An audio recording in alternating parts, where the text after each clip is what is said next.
compassionate person will listen to me, hear what I'm saying, throw some options out there for me that I might be able to work with, and not be judgmental when they're doing it.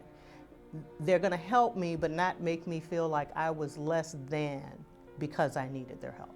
And that's who Jerry is. We have many patients in the hospital that have really serious social problems, things that really impact on their well-being and their health care, and we have to involve Jerry to come in and kind of save the day. He's the hero that rushes in and saves the day literally 100 times a day on so many different patients here at the hospital. You'll see Jerry sitting on the units, and you may come back a couple hours later to sign something. He's still there. He hasn't eaten, he hasn't gotten up, the charts are coming to him. Everybody comes to Jerry. We're not dealing with just machines, that we're dealing with human beings. And what's the important element here? Compassion.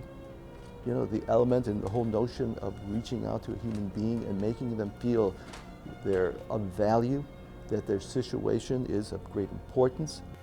I think anybody he comes in contact with, he makes that person feel that at that moment they're the most important person in the world. He doesn't judge them. When he comes to them, he comes to them out of a place, this is what I think you need, this is what I think I'm seeing, but let's talk about it. For 40 years I've been a social worker, okay, and at first social work is a profession. Then as the years went on, it became a calling, a vocation. And not just in later years, but more years progressed, and it blossomed into being a ministry. I was looking for Jerry to talk to him about something, so I came up here to ICU, and he was talking to me, and this patient, came waddling up to him, Jerry, and he said, I'll be with you in a minute, but Jerry, he said, I'm talking to her right now, I'm gonna be with you in a minute. And this went on for about 5 minutes, and he would redirect her, and she'd go back to her room. But if more than 5 minutes went by, she'd come back out there to make sure that he had not forgotten her. And so I was really impressed with the way he handled her, but I think the thing that impressed me the most was when he finally did finish talking to me, he went and found her so that she would know, I haven't forgotten you, and I said I was gonna come back, and here I am. What can I do for you?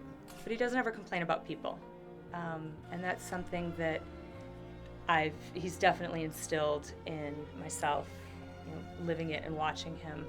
When he's off of work and I have his phone, I get calls from all over, people asking me, is Jerry there? Is Jerry there? Well, he helped me with this. I know I'm not in the hospital, but he helped me get my heat turned back on. He helped me get my home care set up, or he's helping me with a nursing home patient. Every night I get a call from Jerry saying I'm leaving the hospital. And he said, are you coming home? And it was like, well, I have to stop over here. I said, where's here? He says, well, we had a gentleman. He was mentally challenged. He spoke only Polish, and the police brought him in, and nobody knows any relatives or friends. And all we have is his address on his ID. So I'm going to go drop a note in the mailbox, and saying, if you know this person, please give me a call. Well, of course, the family did. And they were just totally relieved that somebody knew where their loved one was. He's brought food to people inside their home. He's collected food here to give to women's shelters.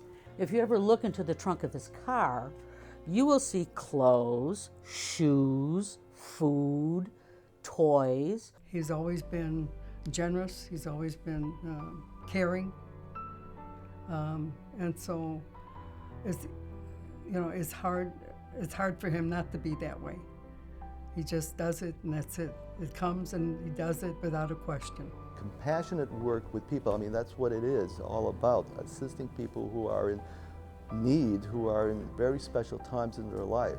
We're talking about people, especially in the medical situation, who may be facing death. I had a woman come up to me about 3 weeks ago, said, Jerry, you remember me? I said, boy, I am so sorry. She says, I was in that room over there. She says, and you came in, and I tried to kill myself. And you came in and you sat with me for a good long time and said, you can get a better start on this and I'm going to help you. She said, I went out After I got through with my mental health treatment, I stopped drugs, and I've been clean for like 5 years. You don't get that very often, but when you get it, it's like I start to cry. And that's why I do it. I first came to know Jerry when I was in 8th grade doing religious education, Sunday school, and he was my teacher during that year for confirmation. Later on, he knew I was going to graduate school for social work and asked if I was ready for a job. He had an opening, and I said, "I've got 1 more year, Jerry. Call me next year," and he did. And I came on board straight after graduate school as a social worker, and he was my supervisor for 7 years. And the phrase that I always remember him saying was, when you're working with someone to do the best work and advocate for them, remember to wear your heart on your sleeve. And that's carried through for me in continuing to be compassionate as a social worker for 14 years. When I started working here, there were people who were staying overnight in the emergency room, waiting room. I told my wife about it, and she said one night, she says, "Sit down, I got an idea. We're gonna open a shelter, along with a bunch of other churches. We're gonna open a shelter at St. Edmunds." And I said, "What?" You know? And it was time when shelters were opening up. Well, that's how it started. And she and I worked together on the program for almost 20 years. And it was, again, we saw it as a ministry. We saw it as, even though it was only 60 people or 40, they didn't die when it was 20 below zero outside. We fed them. And it was, what was the satisfaction? I think having the guys who helped me with the pads in the morning at 5 o'clock and put them away, saying, you know, "Thank you, Jerry, for the night." Recently, there was a family with 2 kids, and the parents and the family were in pads, homeless, but the kids were the smartest kids in their class because they had to wait for their parents at the library every evening.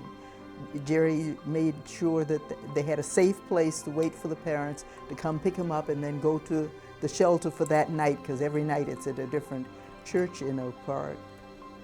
A lot of good for each generation comes through from Jerry, who helped get the program into our particular church. He is a blessing. And if there was a phrase to sum up the essence of Jerry Pietrusiak, it would be grace under pressure. I don't know if you know the story. Guy was walking along the beach and all these starfish there, and he's picking up one by one and throwing them back in. And the other friend of his comes along and says, "You know, you can't save all those starfish. Or you can't make a difference for all those starfish." He picks up another starfish, he throws it back into the water. He said, "I made a difference to that one." So I think it's a satisfaction that we have helped another person in this little corner of the world live their lives a little bit better, a little bit more healthy, and that's about it. Knowing that you do have good outcomes for people and that you are able to throw another starfish in and save the life.